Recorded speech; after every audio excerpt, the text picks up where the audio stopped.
La historia jamás contada. Esta no es una simple historia, es un relato épico, una saga de amor, sacrificio y traición que ha resonado por 2000 años. Es la historia cruda y poderosa de un hombre cuyo destino estaba sellado desde el momento en que respiró por primera vez. Un destino tan grande que el mundo nunca volvió a ser el mismo.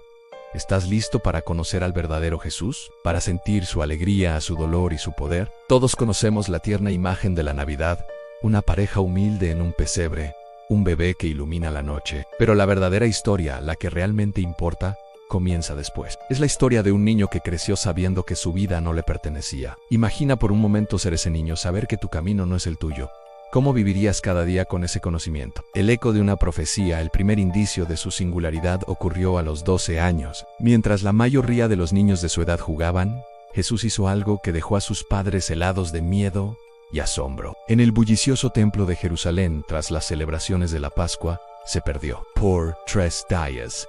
Su madre, María, y su padre, José, lo buscaron con el corazón en un puño, el terror creciendo con cada hora que pasaba. Cuando finalmente lo encontraron, no estaba asustado. Estaba sentado en medio de los maestros más sabios, debatiendo la ley. Sus preguntas eran tan profundas, sus respuestas tan sabias, que los ancianos quedaron sin aliento. Puede sentir el alivio de sus padres al encontrarlo, seguido del shock al ver que su hijo de 12 años era más sabio que los eruditos más respetados de la nación. La furia de María y José se mezcló con un pánico profundo.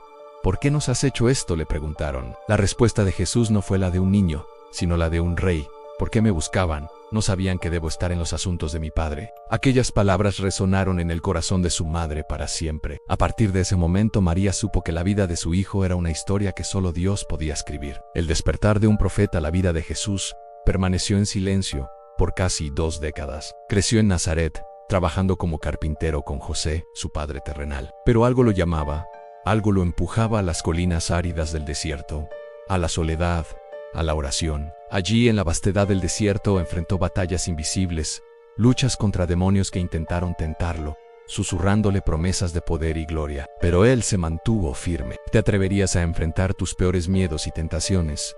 A luchar contra la oscuridad en completa soledad. ¿Qué fuerza se necesita para resistir el pecado cuando nadie te ve? A los 30 años, el llamado se hizo público de forma dramática. Jesús llegó al río Jordán y fue bautizado por su primo, Juan el Bautista. Cuando salió del agua, los cielos se abrieron en un espectáculo celestial. El Espíritu de Dios descendió sobre él como una paloma, y una voz retumbó desde lo alto: «Este es mi Hijo amado, en quien tengo complacencia». El mensaje era claro, la espera había terminado.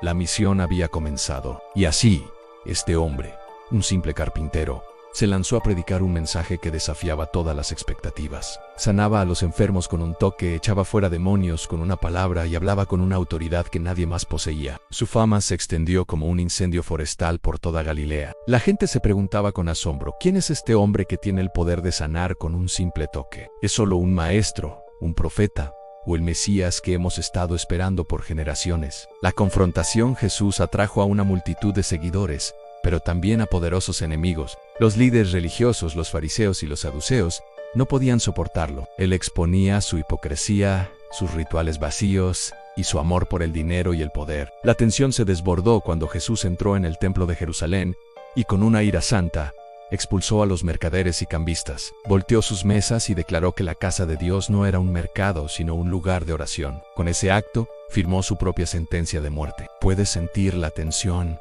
el odio acumulándose en los pasillos de piedra del templo? La línea ya había sido cruzada. ¿Cómo te sentirías si alguien expusiera tus mentiras frente a todos? A partir de ese momento se tramó un complot para silenciarlo para siempre. Lo acusaron de blasfemia por afirmar ser el Hijo de Dios en la pregunta que lo atormentaba en cada sermón. En cada milagro, ahora se había convertido en la acusación que lo llevaría a la muerte. La traición, y el fin, la traición, como siempre, vino desde adentro. Judas Iscariot, uno de sus 12 discípulos, fue a los sacerdotes con una oferta macabra: 30 piezas de plata a cambio de la vida de su maestro. ¿Qué tipo de dolor se siente al saber que uno de los tuyos te ha vendido por una miseria? ¿Qué puede llevar a alguien a traicionar a quien le dio todo? En un jardín, en la quietud de la noche, Judas dio el beso de la muerte en la mejilla de Jesús, una señal preestablecida para los soldados que lo esperaban en la sombra. El arresto fue brutal. Pedro, en su desesperación, desenvainó una espada para defender a su maestro, pero Jesús lo detuvo.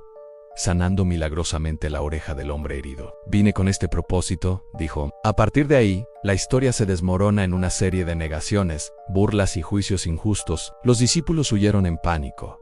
Y Pedro, el más leal, el que había prometido morir por él, lo negó 3 veces. ¿Alguna vez te has sentido tan solo traicionado que no hay vuelta atrás? El sacrificio definitivo. Pilato, el gobernador romano, se enfrentó a una turba rabiosa que gritaba: «Crucifícalo». A pesar de saber que Jesús era inocente, se lavó las manos y lo entregó. Lo que siguió fue un calvario de dolor inimaginable, azotes que desgarraron su carne, una corona de espinas que se clavó en su cráneo, y un largo y agonizante camino hacia el Gólgota, la colina del cráneo. Colgado en la cruz entre 2 ladrones, Jesús no maldijo. En cambio, con un amor sobrehumano, oró por sus torturadores en: Padre, perdónalos, porque no saben lo que hacen. Luego, por 3 horas, una oscuridad sobrenatural cubrió la tierra. El sol se apagó. Mientras la gente se burlaba, un soldado romano, testigo de todo el sufrimiento, exclamó con una convicción que lo cambiaría todo: verdaderamente, este era el Hijo de Dios. ¿Se atrevería un hombre a morir así,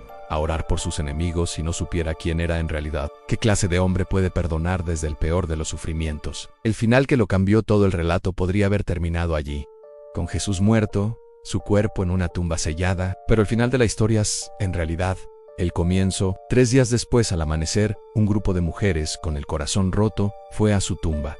El aire era pesado de luto. Pero, Auliger, la piedra, un peso imposible de mover, había sido removida. La tumba estaba vacía. Un ángel les dijo lo que parecía imposible: no está aquí, ha resucitado. Jesús se había levantado de entre los muertos, venciendo a la muerte misma. Más tarde se apareció a sus discípulos y les dio un mandato que resonaría por los siglos: vayan y hagan discípulos a todas las naciones. El amor de Dios había vencido a la muerte. El sacrificio había sido aceptado.